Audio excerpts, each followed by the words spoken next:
What up, Fight World? It's your boy Ego, and I'm back with some more boxing. I want to give you guys the rumor mill. And the latest rumor mill, it's obviously not confirmed. That's why it's in the rumor mill stage. But they're saying Leo Santa Cruz may face Abner MARES in August, at the very end of August on PBC. And they're trying to do it in Southern California. Now, I want to give my thoughts if this does come into fruition, if it becomes a reality. And I'll give you guys the good, the bad, and the ugly. Now, the good is, stylistically, it's not a bad fight.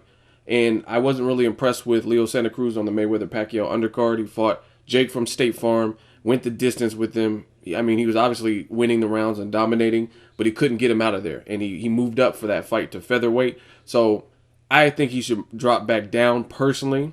If he's going to stay up there, a guy like Abner MARES, two like Mexican warrior style that are going to let their hands go.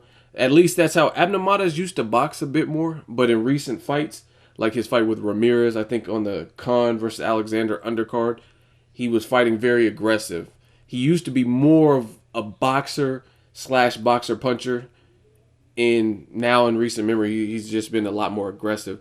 So stylistically, not a bad fight. I think people will turn out in Southern California. Obviously, there's a high, dense Mexican population in Southern California. The weather's good. So, talking about making this fight at the StubHub or the Staples Center. And I think those are both great locations for an event like this. StubHub, the outdoor atmosphere. I think people would show up for this. Now, this is the bad. The bad is Leo Santa Cruz is going to be considered as someone who's ducking because he did not face Guillermo Rigondeaux, fights with Frampton, Quigg, even a guy like Kiko Martinez, just somebody in the division who's really known, and he started fighting sparring partners. So the downside with this fight, although it's not a bad stylistic fight, you didn't handle business at your previous division. You know what I mean?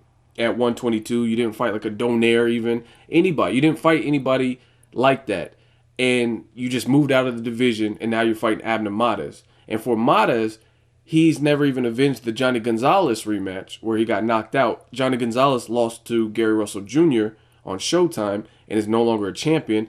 Even that being said, without him being a champion, that would still be a good fight, Johnny Gonzalez versus Abner MARES, to set the record straight and just prove it was a fluke, so to speak, and Abner MARES just got caught cold before he could get into the fight with Johnny Gonzalez, even though Johnny Gonzalez is no longer a champion. So that's the thing. Both of the fight is less meaningful for that reason. Abner MARES never avenged his loss with Johnny Gonzalez. Now Gonzalez ain't even a champion, but even still, you still never fought him in a rematch to prove it was a fluke or not and see who would win that fight. Because I would still pay to see that. I would still want to watch Johnny Gonzalez because Gary Russell Jr., yes, he beat Johnny Gonzalez, but what Gary Russell brings to the table and Abner MARES, they have two different styles. Abner MARES, it doesn't have the athleticism and speed of a Gary Russell Jr. So with that being said, they fight different, you know what I mean? So just because Gary Russell Jr. made short work of Johnny Gonzalez, that doesn't mean that will happen with Abner MARES, especially since boxing is psychological and Johnny Gonzalez would go into a rematch knowing I iced this guy in one round. And then for Leo Santa Cruz, as I earlier mentioned, he didn't fight the Rigondeaux, and you know what I mean? You stalled out all these people, and then you're just fighting Abner MARES. So in terms of being a meaningful fight, it's not that. It's not a bad fight stylistically, but it's not necessarily a fight that anyone says, other than them and their teams, we have to have. They have very similar records. I just was looking at it. Abner MARES, his record is 29-1-1. Leo Santa Cruz, his record is 30-0-1. He's undefeated. So, and then MARES has 15 knockouts. Leo Santa Cruz has 17 knockouts. So their resumes actually mirror each other. I just think the timing could be better. If Abner MARES handled business, proved it was a fluke with Johnny Gonzalez, and Leo Santa Cruz had faced at least one other champion in his stay at 122 and then moved out of the division, you wouldn't hear any complaints. Let me know if you love it, if you hate it. Drop me a comment. Make sure you like my video. As always, hate, comment, and subscribe. Till next video, it's Ego signing off.